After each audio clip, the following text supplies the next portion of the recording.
अहम ख़बर है। नौकरी मां कढियो अथव त हाणे भत्तो न ॾींदो त फैक्ट्री के बाहि ॾेई साड़े छॾींदुसि। कराची में फैक्ट्री साड़ण जी धमकी ॾींदड़ जवाबदार मथां केस दाख़िल कयो वियो आहे। अवामी कॉलोनी पुलिस फैक्ट्री जे सिक्योरिटी इंचार्ज मोहम्मद असगर जी फरियाद ते जवाबदारनि खिलाफ एफआईआर दाख़िल कई आहे। एफआईआर में मौक़िफ़ इख्तियार कयो वियो आहे त शहजाद नाले शख्स के कंपनी मां ख़राब कारकर्दगी सबब फारिग कयो वियो। जवाबदार 9 जनवरी ते सुबुह जो पंहिंजे साथियनि इक़बाल अबड़ो, सुधीर, अशफाक ऐं ॿियनि सां गॾिजी फैक्ट्री आयो। धमकी ॾिनी त जेकॾहिं भत्तो नथा ॾियो त फैक्ट्री खे ॿाहिरि ॾेई छॾींदासीं। फरियादी मौक़िफ़ इख्तियार कयो आहे त जवाबदार लखे रुपया भत्तो उगाड़े चुको आहे।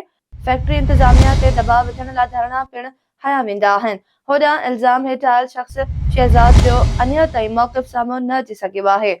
अहम ख़बर है। नौकरी मां कढियो अथव त हाणे भत्तो न ॾींदव त फैक्ट्री के बाहि ॾेई साड़े छॾींदुसि। कराची में फैक्ट्री साड़ण जी धमकी ॾींदड़ जवाबदार मथां केस दाख़िल कयो वियो आहे। अवामी कॉलोनी पुलिस फैक्ट्री जे सिक्योरिटी इंचार्ज मोहम्मद असगर जी फरियाद ते जवाबदारनि खिलाफ एफआईआर दाख़िल कई वई आहे। एफआईआर में मौक़िफ़ इख्तियार कयो वियो त शहजाद नाले शख्स खे कंपनी मां ख़राब कारकर्दगी जे करे फारिग कयो वियो। जवाबदार 9 जनवरी ते सुबुह जो पंहिंजे साथियुनि इक़बाल अबड़ो, सुधीर, इशफाक ऐं ॿियनि सां गॾिजी फैक्ट्री आयो। धमकी ॾिनी त जेकॾहिं भत्तो नथा ॾियो त फैक्ट्री खे बाहि ॾेई छॾींदासीं।